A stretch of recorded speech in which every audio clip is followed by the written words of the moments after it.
Hey guys, in this video I'm going to show you how to fix not enough SOL on Phantom Wallet. If you find this video helpful, please consider to like this video and subscribe to my channel.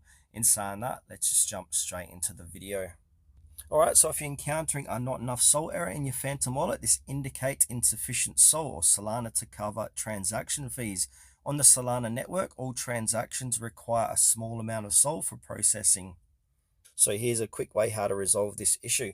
So you want to acquire SOL to cover transaction fees. So you want to purchase SOL from a centralized exchange. Use platforms like Coinbase, Binance, Kraken to buy SOL. After purchasing SOL, withdraw the SOL to your Phantom wallet. And then you want to swap existing tokens for SOL. So if you hold other cryptocurrencies in your Phantom wallet, you can swap a portion for SOL. So a minimal amount of SOL is required to perform swaps. If your balance is near zero, this option may not be feasible.